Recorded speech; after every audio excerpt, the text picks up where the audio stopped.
வணக்கம். இன்னைக்கு நீட் 2025 அடுத்த கொஷின் பார்க்கலாம். பாருங்க, பொறுத்து கொடுத்துருக்காங்க.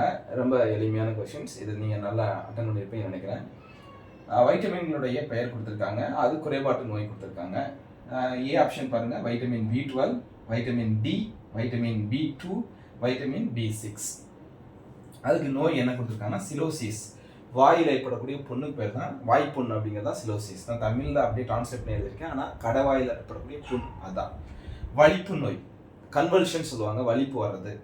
ரிக்கட்ஸ், இந்த எலும்புகள் குறைபாடுனால உருவாகக்கூடியது ரிக்கட்ஸ். அப்புறம் அதீத ரத்த சொகை, பெர்னீசியஸ் அனிமியா அப்படின்னு சொல்லியிருப்பாங்க. ரத்த சொகை இருக்குது, அது அனிமியா. பெர்னீசியஸ் அனிமியானா கொஞ்சம் அதிகமான, ரொம்ப கண்ட்ரோல் பண்ண முடியாத ரத்த சொகை அப்படிங்கிறது தான் மீனிங்கு.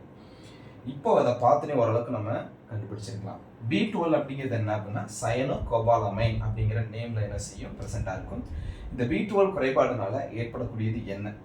இப்போ நார்மலாக பார்த்தீங்க அப்படின்னா நிறைய விட்டமின் இருக்குது. அதில் B2 அப்படிங்கிறது கோபால்ட் அப்படிங்கிற மைய உலோகத்தை அடிப்படையாக வச்சிருக்கக்கூடியதான். அது இல்லாதனால ஏற்படக்கூடியது அதீத ரத்த சோகை. அப்போ விட்டமின் B12 நம்ம உடம்புல குறைஞ்சிச்சுன்னா ரத்த சோகை நார்மலாக இருக்கிறத விட ரொம்ப அதிகமாக ரத்த சோகை பாதிப்பு ஏற்படும். ஸோ அதனால வரக்கூடிய ப்ராப்ளம் தான். அப்போ B12 விட்டமின்னால அது ஒருவேளை இல்லைன்னா ஏற்படக்கூடியது அதீத ரத்த சோகை. ஒன்று. Vitamin D.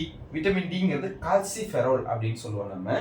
இந்த கால்சிஃபெரோல் குறைபாடுனால ஏற்படக்கூடியது என்ன அப்படின்னா நம்மளுக்கு கிடைக்கக்கூடியது ரிக்கட்ஸ் அப்படிங்கக்கூடியது. எலும்புகளுடைய குறைபாடுனால தான் இந்த ரிக்கட்ஸ் அப்படிங்கிறது என்ன செய்யும், உருவாக ஆரம்பிக்கும். ஸோ அப்போ விட்டமின் டி குறைபாடுனால ஏற்படக்கூடியது என்னது, ரிக்கட்ஸ். இதில் ஓகேங்களா. சரி, அடுத்து விட்டமின் B2 போட்டிருக்காங்க. B2ங்கிறது என்னது, ரிபோஃப்ளவின் அப்படின்னு சொல்லுவோம் நம்ம. ஓகேங்களா. இந்த விட்டமின் B2 குறைபாடுனால ஏற்படக்கூடியது என்ன அப்படின்னு சொன்னா பாருங்க, சிலோசிஸ் அப்படின்னு சொல்லக்கூடிய வாய்ப்பு. விட்டமின் B2 குறைபாடு இருந்துச்சு அப்படின்னா நம்மளுக்கு வாயில் இருக்கிற புண்ணெல்லாம் வந்து இந்த ஜங்ஷன்லாம். ஸோ இப்படி வரக்கூடியதானது சிலோசிஸ் அப்படின்னு சொல்லுவோம் நம்ம. அடுத்து லாஸ்ட் வரக்கூடியது வைட்டமின் B6. B6 என்ன சொல்லுவோம், பைரிடாக்சின் அப்படின்னு சொல்லுவோம். இந்த பைரிடாக்சின் குறைபாடுனால நம்மளுக்கு என்ன கிடைக்கும், வலிப்பு நோய், கன்வல்ஷன் சொல்லக்கூடிய இந்த வலிப்பு நோய் என்ன செய்யும், நம்மளுக்கு கிடைக்க ஆரம்பிக்கும். ஓகேங்களா. ஸோ பைரிடாக்சின் வலிப்பு நோய். B2 அப்படிங்கிறது என்னப்பா, சிலோசிஸ் குறைபாடு உருவாக்கும். விட்டமின் டி ரிக்கெட்ஸ் உருவாக்கி விட்டுரும். B12 அப்படிங்கிறது அதீத ரத்த சோகையை உருவாக்கும். ஓகேங்களா. அப்போ ஆன்சர் என்ன வரும் நம்மளுக்கு, option A is the correct answer.